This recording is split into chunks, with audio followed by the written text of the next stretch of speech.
Assalamualaikum warahmatullahi wabarakatuh. Selamat siang teman-teman semua. Sebelumnya perkenalkan, nama saya Anissa dari kelas fase E DKV 1 SMKN 48 Jakarta. Di sini saya akan menjelaskan mengenai logika matematika dalam pembelajaran informatika bersama dengan Ibu Purwati. Topik pembahasan yang akan kami bahas di sini adalah pengertian, ciri-ciri, serta contohnya. Pengertian logika matematika. Apa sih logika matematika itu? Logika matematika yaitu salah satu cabang ilmu matematika yang mempelajari pola pikir secara logis untuk bisa menarik kesimpulan berdasarkan kondisi-kondisi yang saat ini terjadi. Nah, kita lanjut pembagiannya.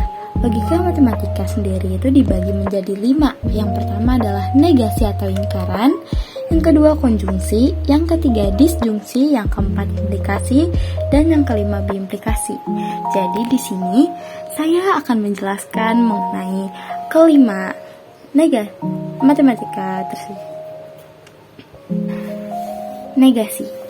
Negasi atau lingkaran adalah penolakan dari pernyataan yang ada. Jika sebuah pernyataan bernilai salah, maka negasinya bernilai benar. Dan jika pernyataan bernilai benar, maka negasinya bernilai salah. Jadi ini tuh kayak berkebalikan seperti itu. Nah, sementara pernyataan adalah kalimat yang mempunyai kebenaran benar atau salah. Jadi ini sudah pasti antara benar atau salah. Sementara kalimat terbuka yaitu kalimat yang kebenarannya itu belum pasti. Jadi kita masih belum bisa memutuskan bahwa ini tuh benar atau salah. Ciri-ciri dari negasi di sini ada kolom tabel mengenai P yaitu simbol pernyataan dengan simbol seperti S terbalik yaitu simbol pernyataan yang memperoleh negasi, B pernyataan yang memiliki nilai benar, dan S yaitu pernyataan yang memiliki nilai salah. Nah, di sini langsung ada contohnya ya. Contoh dari kalimat negasi. P, saya suka makan tempe. Benar. Dan negasinya yaitu saya tidak suka makan tempe. Karena apa? Karena ini itu seperti pertentangan. Jadi antara iya dan tidak, benar dan salah, ada dan tidak ada, seperti itu. Yang kedua adalah semua perempuan menyukai K-pop. Salah. Dan negasinya tidak semua perempuan menyukai K-pop. Benar. Karena tidak semua perempuan kan menyukai K-pop, ada juga yang tidak suka. Nah, contoh yang ketiga adalah semua unggas adalah burung. Salah. Negasinya adalah ada unggas yang bukan burung. Benar. Nah, lanjut. Di sini ada konjungsi. Apa sih yang dimaksud dengan konjungsi? Konjungsi merupakan pernyataan majemuk dengan karakteristik kata hubung dan dinotasikan kata hubung dan yang dinotasikan dengan simbol V terbalik ya. Terus P, V terbalik, Q dibaca P dan Q. Konjungsi baru bernilai benar apabila kedua pernyataan yang bernilai benar. Jika salah satu atau kedua pernyataan salah, maka nilai pernyataan tersebut salah. Ciri-ciri dari konjungsi yaitu P pernyataan ke-1, Q pernyataan kedua, yaitu pernyataan yang memiliki nilai benar, S pernyataan yang memiliki nilai salah. P, V terbalik, dan Q adalah output yang dihasilkan dari proses konjungsi itu sendiri. Nah, di sini ada contoh konjungsinya. P, 3 adalah bilangan prima. Benar. P, 3 adalah Q, 3 adalah bilangan ganjil. Benar.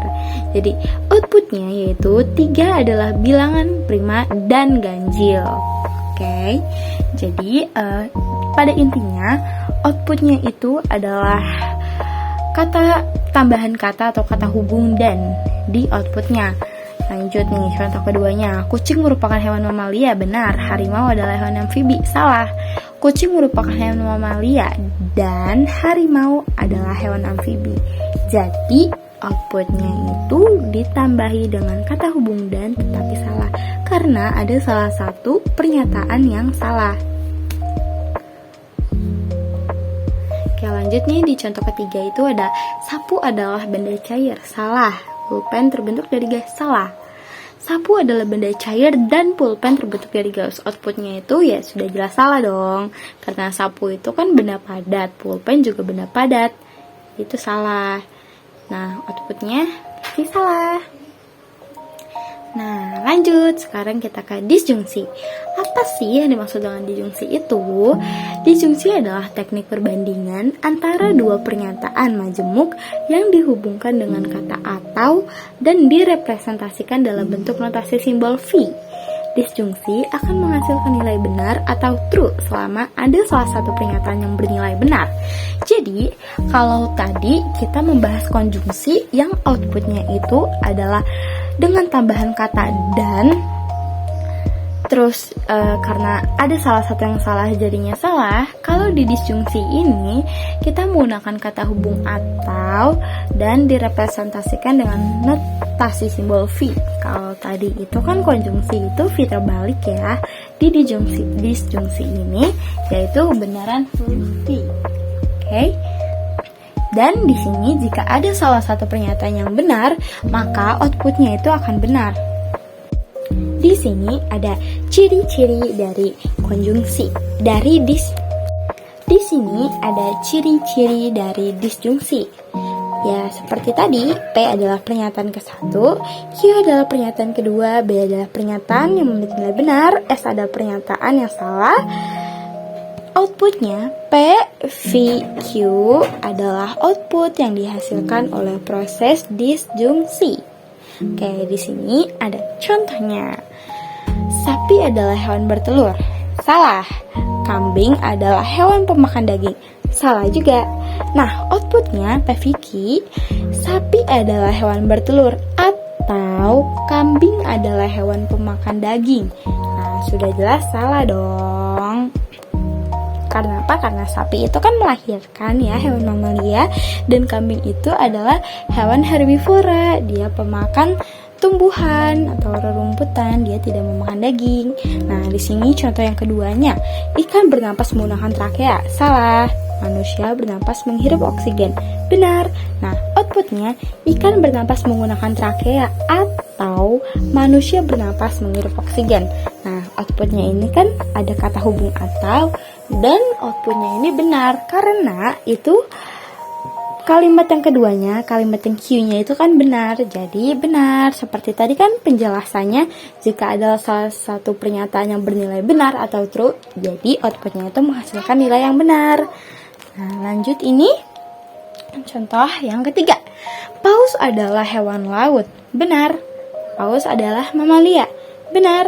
Jadi outputnya paus adalah hewan laut atau paus adalah mamalia. Benar. Nah, sekarang kita lanjut yang keempat nih.